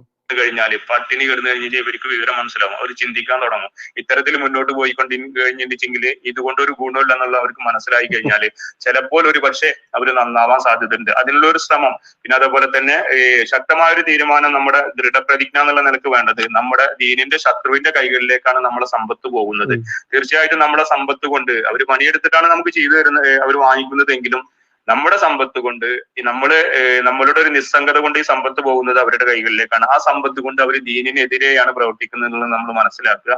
അത് പൂർണ്ണമായി ഉൾക്കൊണ്ടുകൊണ്ട് ഇപ്പൊ ഞാൻ ലാസ്റ്റ് പറഞ്ഞു വന്ന നിർമ്മാണ മേഖലയുമായി ബന്ധപ്പെട്ട പണികള് RSSുമായി അനുഭാവമുള്ള ആളുകൾക്ക് അല്ലെങ്കിൽ RSSന്റെ പ്രവർത്തകർക്ക് കൊടുക്കാതിരിക്കുക. മുസ്ലിങ്ങളായ സഹോദരങ്ങൾ തന്നെ നല്ലവരായിട്ടുള്ള വേറെ ആളുകളുണ്ട്, നമ്മുടെ സമുദായത്തിൽപ്പെട്ട ആളുകളുണ്ട്, അവർക്കൊക്കെ കൊടുക്കുക. അത് നമ്മൾ എന്ത് പ്രവൃത്തി ചെയ്യുമ്പോഴും 1 രൂപയുടെ ഒരു ക്രയവിക്രയം പോകുന്നത് എന്നുള്ള വ്യക്തമായ തിരിച്ചറിവ് നമുക്ക് വേണ്ടതുണ്ട്. നമ്മുടെ ഓരോരുത്തരും ഇത്തരം ഒരു ചിന്താഗതി മനസ്സിൽ സൂക്ഷിക്കുക. അങ്ങനെ നമ്മുടെ സമ്പത്ത്, അള്ളാഹു നൽകിയ അനുഗ്രഹം, അതൊരിക്കലും ദീനിന്റെ ശത്രുവിന്റെ കയ്യിൽ നമ്മുടെ ഭാഗത്തു നിന്നൊക്കെ ഉണ്ടാകാന് ഞാൻ നിങ്ങളോട് അഭ്യർത്ഥിക്കുകയാണ്. അതേപോലെ തന്നെ എന്റെ ചെറിയ കുറച്ച് അഭിപ്രായങ്ങളാണ് ഞാൻ നിങ്ങളെ മുന്നിൽ അവതരിപ്പിച്ചത്. അതില് അപാകതകൾ ഉണ്ടാകാം, ചിലപ്പോൾ പാളിച്ചകളൊക്കെ ഉണ്ടാവും. നിങ്ങളത് തിരുത്താൻ എന്തെങ്കിലും ഉണ്ടെങ്കിൽ ഒരു സവിനയം പേഴ്സണലായിട്ടെങ്കിലും വന്നിട്ട് പറഞ്ഞു തരണമെന്ന് ഉണർത്തുകയാണ്. അതോടൊപ്പം തന്നെ ഇതിലെന്തെങ്കിലും നിങ്ങൾക്ക് ഇതിനെക്കുറിച്ച് എന്തെങ്കിലും പറയാണ്ടെങ്കിൽ അതും രേഖപ്പെടുത്തണം. പിന്നെ നിങ്ങള് ഇത് ചെറിയ അഭിപ്രായങ്ങളാണ്, നിങ്ങളിത് സ്വീകരിക്കുന്നതാണ് എന്റെ പ്രതീക്ഷ. ഇൻഷാ അല്ലാഹ്. അസ്സലാമു അലൈക്കും വറഹ്മത്തുള്ളാഹി വബറകാതുഹു. നോക്കൂ, ഇത് ഇവരുടെ മഹല്ല് കമ്മിറ്റിയിൽ ഇട്ടതാണ് ഈ ഓഡിയോ. അല്ലെങ്കിൽ ഇവന്റെയൊക്കെ ഈ പള്ളി കമ്മിറ്റിക്ക് കീഴെയുള്ള വാട്സപ്പ് ഗ്രൂപ്പുകൾ ഒരുപാടുണ്ടല്ലോ, അതിൽ ഇട്ടതാണ് ഈ വീഡിയോ എന്നുള്ളത് കൃത്യമാണ്. അതുകൊണ്ടാണ് അതിൽ കൃത്യമായിട്ട് എന്റെ തെറ്റുകൾ ഉണ്ടെങ്കിൽ നിങ്ങൾ തിരുത്തി തരണം, അഭിപ്രായം പറയണം എന്നൊക്കെ പറഞ്ഞത്. നോക്കൂ, ഇവിടെ ഈ ഹിന്ദു പയ്യൻ ചെയ്ത തെറ്റെന്താണ്? ഒരു മുസ്ലിം പെൺകുട്ടിയെ പ്രണയിച്ചു. ആ പ്രണയിച്ച കുട്ടിയെ കൃത്യമായിട്ട് മാന്യമായി രജിസ്റ്റർ ചെയ്തു, നിയമപരമായിട്ട് വിവാഹം ചെയ്തു. അതിനുശേഷം അമ്പലത്തിൽ പോയിട്ടും വിവാഹം ചെയ്തു. എന്റെ അറിവിൽ ഞാൻ ഈ പയ്യനെ കുറിച്ച് അന്വേഷിച്ച സമയത്ത് ഈ പയ്യന് RSSുമായിട്ടോ BJPയുമായിട്ടോ യാതൊരു സഹവർത്തിത്വവും ഇല്ല എന്നുള്ളതാണ് യാഥാർത്ഥ്യം. പക്ഷെ ഹിന്ദുമത വിശ്വാസികളാണ്, ക്ഷേത്രത്തിലൊക്കെ പോവാറുണ്ട്. പക്ഷെ കമ്മ്യൂണിസ്റ്റ് ആശയം പിന്തുടരുന്ന കുടുംബമാണ് ഇവരുടേതാണ് എന്റെ അറിവ്. അത്തരത്തിൽ നമ്മൾ അന്വേഷിച്ച സമയത്ത് കിട്ടിയിട്ടുള്ള വിവരം. പക്ഷെ ഇവരുടെ കണ്ണിൽ ആരാണ്? ഒരു മുസ്ലിം പെൺകുട്ടിയെ വിവാഹം ചെയ്ത ഒരു ഹിന്ദു പയ്യൻ. അപ്പോൾ പിന്നെ അവനെ സംഘിയാക്കുക, പിന്നെയും നമ്മൾ കേട്ടിട്ടില്ലേ പട്ടിയെ പേപ്പട്ടിയാക്കുക, പിന്നെയും അതിനെ തല്ലിക്കൊല്ലുക എന്നൊരു വിവരം നമുക്കറിയില്ല, ഒരു പഴഞ്ചൊല്ലി നമ്മൾ പറയാറുണ്ടല്ലോ. അതുപോലെ തന്നെ ഏതൊരു ഹിന്ദുവിനെയും RSS BJP എന്ന് പറയുന്ന കേരളത്തിൽ കാണുന്ന ആ വിദ്വേഷത്തിന് കീഴെ കൊണ്ടുവരിക, എന്നിട്ടോ അവനെ നശിപ്പിക്കാൻ വേണ്ടി ആ വാക്കുകളെ ഉപയോഗിക്കുക. പക്ഷെ ആ വാക്കിലുള്ള RSSകാർ ഇത് ഇവനോടൊക്കെ ചിന്തിച്ചു കഴിഞ്ഞാൽ, ഈ വർഗത്തോട് ചിന്തിച്ചു കഴിഞ്ഞാൽ എന്തായിരിക്കും അവസ്ഥ എന്നുള്ളത് ഇവന്മാർ ചിന്തിക്കുന്നില്ല. അതാണ് ഉത്തരേന്ത്യയിലും മറ്റ് അന്യ സംസ്ഥാനങ്ങളിലൊക്കെ ഇവന്മാർക്ക് വയറു നിറച്ചും കിട്ടാറുണ്ട്. അതായത് കേരളത്തിൽ ഇവന്മാർ എന്ത് ചെയ്തു കഴിഞ്ഞാലും അതിന് മറുപടി കൊടുക്കാൻ മറ്റു സ്ഥലങ്ങളിൽ ഇവന്മാർക്കിട്ട് നന്നാക്കി താങ്ങാൻ നമ്മുടെ പയ്യന്മാർ ശ്രമിക്കലുണ്ട്. കേരളത്തിലുള്ള എല്ലാ വാർത്തകളും ശ്രദ്ധിച്ചുകൊണ്ടിരിക്കുന്ന നമ്മുടെ പോരാളികളായിട്ടുള്ള RSSകാരുണ്ട്. ഇവിടെ ഒരു ഹിന്ദുവിനെ തൊട്ട് കഴിഞ്ഞാൽ അവിടെ 100 മുക്കാലന്മാരെ ശരിയാക്കും എന്നുള്ളതാണ് യാഥാർത്ഥ്യം. അതുകൊണ്ട് തന്നെയാണ് ഇവന്മാർ ഒരു പരിധി വരെ നമ്മുടെ നാട്ടിലുള്ള നമ്മളെയൊന്നും ഇതുവരെ കൈവയ്ക്കാത്തത്. പക്ഷേ അതൊക്കെ എത്ര നാൾ ആലോചിച്ചിട്ടുണ്ടോ? ഏതെങ്കിലും ഒരു RSS കാരൻ വേണ്ട, ഏതെങ്കിലും ഒരു ഹിന്ദു ഒരു മുസ്ലിം പെൺകുട്ടിയെ പ്രണയിച്ച് വിവാഹം കഴിക്കുന്നു. ആ പെൺകുട്ടിയെ ബോംബ് വെച്ച് പൊട്ടിക്കാൻ വേണ്ടിയിട്ടും അതല്ലെങ്കിൽ ഇസ്ലാമിക ഭീകരന്മാർക്ക് കൂട്ടിക്കൊടുക്കാൻ വേണ്ടി ഇവന്മാർ ഹിന്ദു പെൺകുട്ടികളെയും ക്രിസ്ത്യൻ പെൺകുട്ടികളെയും കൊണ്ടുപോകാറില്ലേ? അതുപോലെ ഏതെങ്കിലും ഒരു ഹിന്ദു ഒരു മുസ്ലിം പെൺകുട്ടിയെ കൊണ്ടുപോയിട്ട് ആർക്കെങ്കിലും കാഴ്ചവെച്ചതായിട്ട് അറിയാൻ പറ്റുമോ? ഇല്ല. പക്ഷേ നൂറുകണക്കിന് ഹിന്ദു ക്രിസ്ത്യൻ പെൺകുട്ടികളെ ISIS പോലുള്ള കൊടും ഭീകരന്മാർക്ക് ഇവിടെ ലവ് ജിഹാദ് എന്ന് പറയുന്ന പ്രണയ വിവാഹത്തിൽ കുരുക്കിൽപ്പെടുത്തിക്കൊണ്ട് അങ്ങോട്ട് കൊണ്ടുപോയിക്കൊണ്ട് ഈ കാമഭ്രാന്തന്മാരായിട്ടുള്ള ഭീകരന്മാർക്ക് കാഴ്ചവെച്ചിട്ടുള്ള യാഥാർത്ഥ്യങ്ങൾ, ചരിത്രം, ഹിസ്റ്ററി എല്ലാം നമ്മൾക്കറിയാം. അതിന് ലവ് ജിഹാദ് എന്ന വാക്ക് പറയുമ്പോഴേക്കും പൊട്ടിത്തെറിച്ച് എവിടെയോ ലവ് ജിഹാദ് എന്നും ചോദിച്ചു വരുന്ന ഈ നാറിയ വർഗം എത്ര ഹിന്ദു പെൺകുട്ടികളെയാണ്, എത്ര ക്രിസ്ത്യൻ പെൺകുട്ടികളെയാണ് ഇവിടുന്ന് കൊണ്ടുപോയിട്ടുള്ളത്. അതൊരിക്കലും ഒരു ക്രിസ്ത്യൻ ആൺകുട്ടിയോ ഒരു പറയുന്ന ഹിന്ദു ആൺകുട്ടിയോ ചെയ്തിട്ടില്ല. അവൻ വിവാഹം കഴിച്ചിട്ടുണ്ടെങ്കിൽ ഒരു മുസ്ലിം പെൺകുട്ടിയെ മാന്യമായിട്ട് നോക്കുന്നുണ്ടായിരിക്കും. എവിടെയും ബോംബ് വെക്കാനും അതല്ലെങ്കിൽ മുസ്ലിം ഭീകരന്മാർക്ക് കൂട്ടിക്കൊടുക്കാൻ വേണ്ടി കൊണ്ടുപോകുന്ന പോലെ ഒരു ഹിന്ദുവും ഒരു ക്രിസ്ത്യാനിയും മുസ്ലിം പെൺകുട്ടിയെ കൊണ്ടുപോവാറില്ല. അവർ പ്രണയ വിവാഹം നടത്തുന്നത് ജീവിത പങ്കാളിയായിട്ടാണ്. അതാണ് ഈ സംസ്കാരം തമ്മിലുള്ള വ്യത്യാസം. ഒന്നെന്താണ്, ഭീകരന്മാർക്ക് കൂട്ടിക്കൊടുക്കാൻ വേണ്ടിയാണ് കൊണ്ടുപോകുന്നതെങ്കിൽ മറ്റൊന്ന് ഈ കൂട്ടിക്കൊടുക്കുന്നതിലൂടെ ഇവനൊക്കെ കിട്ടുന്നത് എന്താണ്? തന്തയാരെന്തെന്നറിയാത്ത ഒരുപാട് ഭീകരന്മാരുടെ മക്കളെ പ്രസവിച്ചു കൂട്ടുമ്പോൾ ആ മക്കൾ അതിലും വലിയ ഭീകരന്മാരാവുമെന്ന് നമ്മൾക്കറിയാം. എന്നിട്ടോ ആ ഹിന്ദു പെൺകുട്ടിയിൽ അതല്ലെങ്കിൽ ആ ക്രിസ്ത്യൻ പെൺകുട്ടിയിൽ ജനിച്ച ഒരുപാട് ഭീകരന്മാരുടെ മക്കളുണ്ടാവുമല്ലോ. ആ മക്കളെ തന്നെ ഈ ഹിന്ദു പെൺകുട്ടി അതല്ലെങ്കിൽ ക്രിസ്ത്യൻ പെൺകുട്ടിയുടെ ബാക്കിയുള്ള ഹിന്ദുക്കളും ക്രിസ്ത്യാനികളുമായിട്ടുള്ള ആളുകളുണ്ടല്ലോ, അവരെ കൊന്നൊടുക്കാൻ വേണ്ടി തോക്കും കയ്യിൽ കൊടുത്ത് ബോംബും കയ്യിൽ കൊടുത്ത് വാളും കയ്യിൽ കൊടുത്ത് വിടുക. ലോകത്താകമാനം ഇത് തന്നെയാണ് ഇവന്മാരുടെ അജണ്ട എന്ന് മനസ്സിലാക്കേണ്ടതുണ്ട്. അതുകൊണ്ട് തന്നെ ഇവിടെ ഇപ്പോൾ നമ്മൾക്കറിയാം ഹാദിയ എന്ന് പറയുന്ന പെൺകുട്ടി, ആ കുട്ടിയുടെ ആദ്യത്തെ പേരെന്തായിരുന്നു? അഖിലയായിരുന്നു. മാധവിക്കുട്ടി എന്ന് പറയുന്ന ഒരു കഥാകാരി ഉണ്ടായിരുന്നു, കഥാകാരി, ആ സാഹിത്യകാരി ഉണ്ടായിരുന്നു. ആ മാധവിക്കുട്ടി പിന്നെ കമലാസുരയെ ആയി മാറിയത് എങ്ങനെയാ? ആ കമലാസുരയെ ആക്കി മാറ്റിയ ജിഹാദി മുസ്ലിം കൊടുംഭീകരൻ ഇന്ന് നമ്മുടെ ലോക്സഭയെ പ്രതിനിധീകരിച്ചുകൊണ്ട് ഇവിടെ നിന്ന് വീണ്ടും വീണ്ടും വീണ്ടും ജയിച്ചു പോകുന്നുണ്ട്. ഈ മാധവിക്കുട്ടിയുടെ സുഹൃത്തായിരുന്ന ലീല മേനോൻ പറഞ്ഞിട്ടുണ്ട്, എഴുതിയിട്ടുണ്ട്, ഉച്ചത്തിൽ പറഞ്ഞിട്ടുണ്ട്, എന്റെ കൂട്ടുകാരി മാധവിക്കുട്ടിയെ ഈ കൽപ്പടവുകളിൽ ഇട്ടുകൊണ്ട്, അതായത് ആ തറവാട്ടിന്റെ കുളപ്പടവിൽ ഇട്ടുകൊണ്ട് കൽപ്പടവിൽ ബലാത്സംഗം ചെയ്തിട്ടുണ്ട് ഈ ജിഹാദി, ഈ മുസ്ലിം ഭീകരൻ എന്ന് പറഞ്ഞിട്ടുണ്ട്. എന്നിട്ടോ ആ ഭീകരനെ ജനാധിപത്യ പ്രക്രിയയിൽ ഇവിടെ മുക്കാലന്മാരെല്ലാവരും വിജയിപ്പിച്ച് വിടുന്ന ചരിത്രം ഇവിടെയുണ്ട്. ഒരുപാട് ആളുകൾ അത് ഉച്ചത്തിൽ പറഞ്ഞിട്ടുണ്ട്. പക്ഷെ ആ ഉച്ചത്തിൽ പറഞ്ഞ ആളുകളെ ആക്രമിച്ചും അവന്റെ വായടപ്പിച്ചും അവനെ നശിപ്പിച്ചും മുന്നോട്ട് പോകുന്ന ഈ കേരളത്തിൽ ഇതൊന്നും പറഞ്ഞിട്ട് കാര്യമില്ല എന്നറിയാം. പക്ഷെ ഇവിടെ വീണ്ടും വീണ്ടും നമ്മൾ പറയേണ്ടതുണ്ട്. ഓരോ ഹിന്ദുവും ഓരോ ക്രിസ്ത്യാനിയും ചെവി തുറന്ന് കേൾക്കേണ്ട, ഹൃദയത്തിലേക്ക് തലച്ചോറിൽ ആവാഹിക്കേണ്ട കുറെ വാക്കുകളാണ് ഈ ജിഹാദിയുടെ വായിൽ നിന്ന് പൊഴിഞ്ഞു വീണിട്ടുള്ള മണിമുത്തുകളായിക്കൊണ്ട്. എങ്ങനെയാണ് ഒരു ഹിന്ദുവിനെ നശിപ്പിക്കേണ്ടത്, എങ്ങനെയാണ് ഒരു ക്രിസ്ത്യാനിയെ നശിപ്പിക്കേണ്ടതെന്നും ഈ ഇസ്ലാമിക കൊടുംഭീകരൻ ആ മഹല്ലിലുള്ള അവന്റെ കീഴിലുള്ള ആ പള്ളിക്ക് കീഴിലുള്ള ഈ പൊട്ടന്റെ കീഴിലുള്ള ഒരുപാട് ആയിരക്കണക്കിന് ആളുകളിലേക്ക് ഷെയർ ചെയ്തിട്ടുള്ള ഓഡിയോ ആണ് നിങ്ങൾ കേട്ടത്. ഇത് ലീക്കാക്കി നമുക്ക് തന്നിട്ടുള്ള സഹോദരന് നന്ദി പറയേണ്ടതുണ്ട്. ഒരു പക്ഷെ നിങ്ങളിൽ പലരും ഇത് കേട്ടിട്ടുണ്ടായിരിക്കാം. പക്ഷെ ഈ ഒരു വിശദീകരണം കൂടി ആവുമ്പോഴേ അത് പൂർണ്ണതയാവുകയുള്ളൂ. ഇവിടെ ഈ ചെറുക്കൻ, ഈ പ്രജി എന്ന് പറയുന്ന പയ്യൻ ചെയ്തിരിക്കുന്നത് ഒരു മുസ്ലിം പെൺകുട്ടിക്ക് ജീവിതം കൊടുത്തു. ആ തട്ടത്തിൻ മറയത്ത് അതല്ലെങ്കിൽ കറുത്ത ചാക്കിലേക്ക് വെറും കൃഷിയിടമായി മാറേണ്ട ഒരു പെൺകുട്ടിക്ക് നല്ലൊരു ജീവിതം കൊടുത്തു. അതിനെതിരെയാണ് ഈ ജിഹാദികൾ വന്നിരിക്കുന്നത്. അതുകൊണ്ട് തന്നെ ഇവിടെ ഹിന്ദുവിന്റെ കച്ചവട സ്ഥാപനമായാലും ഹിന്ദുവിന്റെ വളർച്ചയായാലും അത് നശിച്ചു കാണണമെന്ന ഹിന്ദുവിന്റെയും അതല്ലെങ്കിൽ ഒരു ക്രിസ്ത്യാനിയുടെ വളർച്ച അത് നശിച്ചു കാണണമെന്ന് കരുതുന്ന ക്രിസ്ത്യാനിയും ഇവിടെ ചിന്തിക്കുക, നീ ഇവരെ തകർക്കാൻ വേണ്ടി നീ കൊടുക്കുന്ന ഓരോ രൂപയും ഉണ്ടല്ലോ, അത് നിനക്കുള്ള ശവപ്പെട്ടിയുടെ ആണി വാങ്ങാനാണ് നീ തന്നെ കൊടുക്കുന്നത് എന്ന യാഥാർത്ഥ്യം മനസ്സിലാക്കുക. അതുകൊണ്ടാണ് ഈ ഓഡിയോയ്ക്ക് ഇവിടെ പ്രസക്തി ഏറുന്നത്. ഇനിയെങ്കിലും നമ്മുടെ ഈ ഇത്തരത്തിലുള്ള വീഡിയോകളൊക്കെ കണ്ടിട്ട് ഇത്തിരിയെങ്കിലും വെട്ടം നിന്റെയൊക്കെ തലയിലേക്ക് മതേതരത്വം ചമഞ്ഞു നടക്കുന്ന, ഞാൻ ഹിന്ദുവാണ് പക്ഷെ RSS അല്ല എന്നും പറഞ്ഞ് നടക്കുന്ന നീയൊക്കെ മനസ്സിലാക്കുക, ഇവിടെ RSS എന്ന് പറയുന്ന 3 അക്ഷരക്കാർ ഉണ്ടായത് കൊണ്ട് മാത്രമാണ് നീയൊക്കെ ഇന്ന് മര്യാദയ്ക്ക് കിടന്നുറങ്ങുന്നത്, നിന്റെ സഹോദരിമാരൊക്കെ മര്യാദയ്ക്ക് ജീവിക്കുന്നത്, നിന്റെ അമ്മയും പെങ്ങളുമൊക്കെ നിന്റെ മകളുമൊക്കെ സുരക്ഷിതമായിട്ട് ഈ ഭൂമിയിൽ ജീവിക്കുന്നത്, ഈ ഭാരതത്തിൽ ജീവിക്കുന്നത്. അല്ലെങ്കിൽ എന്താണ് ബംഗ്ലാദേശിൽ ഇന്ന് നടക്കുന്നത് എന്ന് നീ കൃത്യമായിട്ടും അനുഭവിക്കുന്ന നാളുകൾ തന്നെയായിരുന്നു ഇത്. കാരണം ഏകദേശം 16% ഇവർ എത്തിക്കഴിഞ്ഞാൽ ആ നാടിന്റെ അവസ്ഥ ദൈവത്തിന് പോലും പിടിച്ചാൽ കിട്ടാത്ത അവസ്ഥയിലേക്ക് മാറുമെന്നിരിക്കെ ഏകദേശം ഭാരതം ആ ശതമാനത്തിലേക്ക് എത്തിയിട്ടുണ്ട് എന്നുള്ളതും ലോകത്താകമാനം ഇവന്മാർ ഇത്ര കണ്ട് അക്രമം അഴിച്ചുവിടുന്നത് എന്തുകൊണ്ടാണെന്നും ചിന്തിക്കേണ്ടതുണ്ട്. ലോകം കീഴടക്കാൻ ഈ നൂറ്റാണ്ടിന്റെ അവസാനമാകുമ്പോഴേക്കും ഈ ലോകത്ത് 50% ഇവന്മാർ ആവുമെന്നും ഈ ലോകം ഒന്നടങ്കം ഇവന്മാരുടെ ഈ ദുഷ്ടതയ്ക്ക് കീഴിലാക്കാൻ വേണ്ടി ഇവന്മാർ എന്തും ചെയ്യുമെന്നുള്ള അവസ്ഥയിലേക്ക് എത്തിയിട്ടുണ്ടെന്ന യാഥാർത്ഥ്യമൊക്കെ നീ മനസ്സിലാക്കുക. അതിന് ഇത്തിരി ബുദ്ധിയെങ്കിലും ഇത്തിരി വെട്ടമെങ്കിലും നിന്റെ തലച്ചോറിലേക്ക് വരാൻ അതിന് തന്നെയാണ് നമ്മളൊക്കെ ഇത്തരത്തിൽ ജീവൻ പണയം വെച്ചും തന്നെ ഇത്തരത്തിലുള്ള വീഡിയോകൾ ചെയ്യുന്നത്. മര്യാദയ്ക്ക് കുടുംബത്തിൽ ഇരുന്നു കൊണ്ട് കുടുംബത്തെയും നോക്കിയിരിക്കുന്ന അതല്ലെങ്കിൽ കുടുംബത്തെ നോക്കി ജീവിക്കാൻ ഞങ്ങൾക്കാർക്കും ആഗ്രഹമില്ലാത്തത് കൊണ്ടല്ല കൃത്യമായിട്ട് ധീരമായി ഇത്തരത്തിലുള്ള പ്രതികരണങ്ങളുമായി നിങ്ങളുടെ മുൻപിലേക്ക് വരുന്നത്.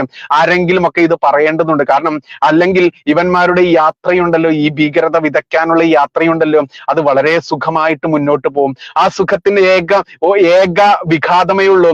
ആ വിഘാതത്തിന്റെ പേരാണ് RSS എന്നുള്ളത്. അതുകൊണ്ട് RSS കാരനെ തൊട്ട് കഴിഞ്ഞാൽ എന്തായിരിക്കും നിനക്കൊക്കെ കിട്ടുക എന്നുള്ളത് നിനക്കൊക്കെ ശരിക്കും അറിയാം. അതുകൊണ്ടാണ് നിന്റെയൊക്കെ 2047 പ്രധാനമന്ത്രി ആവേണ്ടിയിരുന്ന ഭീകരന്മാരൊക്കെ ഇന്ന് തീഹാറിൽ ഗുദം വിശാലമാക്കിക്കൊണ്ട് പല രീതിയിൽ മൂങ്ങിക്കൊണ്ട് കിടക്കുന്നത്. അതുകൊണ്ട് ഈ സഹോദരിക്ക് നല്ല ജീവിതം കൊടുത്ത ഈ പ്രജി എന്ന് പറയുന്ന പയ്യനെ സംരക്ഷിക്കേണ്ടത് ഓരോ ഹിന്ദുക്കളുടെയും ഓരോ ക്രിസ്ത്യാനികളുടെയും ഇവന്റെ കിതാബിൽ പറഞ്ഞിട്ടുള്ള ഓരോ കാഫിറിന്റെയും ഉത്തരവാദിത്വം തന്നെയാണ്. അതുകൊണ്ട് ഈ പ്രജിയെ അറിയുന്ന ഹിന്ദു സംഘടനാ നേതാക്കന്മാരായിക്കോട്ടെ, ഹിന്ദു സംഘടനാ പ്രവർത്തകരായിക്കോട്ടെ, ക്രിസ്ത്യൻ സംഘടനാ നേതാക്കന്മാരായിക്കോട്ടെ, പ്രവർത്തകന്മാരായിക്കോട്ടെ, അവർ കൃത്യമായിട്ടും അദ്ദേഹത്തെ വളർത്തിക്കൊണ്ടുവരാനുള്ള പ്രവർത്തനം ചെയ്യേണ്ടതുണ്ട്. എനിക്ക് പ്രജിയെ അറിയില്ല, പക്ഷെ അറിയുന്ന ആയിരക്കണക്കിന് ആളുകൾ നമ്മുടെ ചാനലിൽ ഈ വീഡിയോ കാണുന്നുണ്ട്. അതുകൊണ്ട് തന്നെ അദ്ദേഹത്തെ മാക്സിമം പ്രൊമോട്ട് ചെയ്ത് അദ്ദേഹത്തെ രക്ഷിച്ചെടുക്കുക, അദ്ദേഹത്തെ സംരക്ഷിച്ചെടുക്കുക എന്നുള്ളത് നമ്മുടെ ഉത്തരവാദിത്തമാണ്. കാരണം ഇന്ന് ഞാൻ നാളെ നീ, ഇന്ന് ഞാൻ നാളെ നീ എന്നുള്ള അത് മറക്കാതിരിക്കുക. പഴുത്ത ഇല വീഴുമ്പോൾ പച്ച ഇല ചിരിക്കും എന്ന് കേട്ടിട്ടില്ലേ? അതുകൊണ്ട് പഴുത്ത ഇലയെ നോക്കി ഒരിക്കലും പച്ചയിലയെ നീ ചിരിക്കേണ്ട. ഇന്നത്തെ പഴുത്ത ഇല നാളത്തെ ഈ പച്ചയിലയായിട്ടുള്ള ഈ പച്ചയിലയുണ്ടല്ലോ, ആ പച്ചയില നാളത്തെ പഴുത്ത ഇലയാണ് എന്ന് മനസ്സിലാക്കുക. അതുകൊണ്ട് ഇന്ന് ഞാൻ നാളെ നീ, അപ്പോൾ നാളത്തെ നീ ആവുമ്പോൾ, നീ ചിരിക്കുമ്പോൾ, നാളെ നീ അതായി മാറുമ്പോൾ ഇന്നത്തെ നീകൾ ഒരുപാട് ചിരിക്കും. അതുകൊണ്ട് ചിരിക്കാതിരിക്കുക. അദ്ദേഹത്തെ സംരക്ഷിച്ച് പൊതിഞ്ഞു പിടിക്കേണ്ട ഉത്തരവാദിത്തം നമ്മൾക്കുണ്ട്. ഇത്തരത്തിലുള്ള ഇസ്ലാമിക ജിഹാദികളിൽ നിന്നും ഓരോ ഹിന്ദുവിനെയും ഓരോ ക്രിസ്ത്യാനിയെയും സംരക്ഷിച്ച് വളർത്തിയെടുക്കേണ്ടത് ഓരോ ദേശസ്നേഹിയുടെയും ഓരോ ഭാരതീയന്റെയും ഓരോ ഹിന്ദു സംസ്കാരത്തിന് കീഴിൽ ജീവിച്ചു വളരുന്ന ഓരോ മനുഷ്യന്റെയും ഉത്തരവാദിത്തമാണെന്ന് കൂടി കൂട്ടിച്ചേർക്കട്ടെ. നന്ദി, നമസ്കാരം. ജയ് ഹിന്ദ്, ജയ് ശ്രീറാം.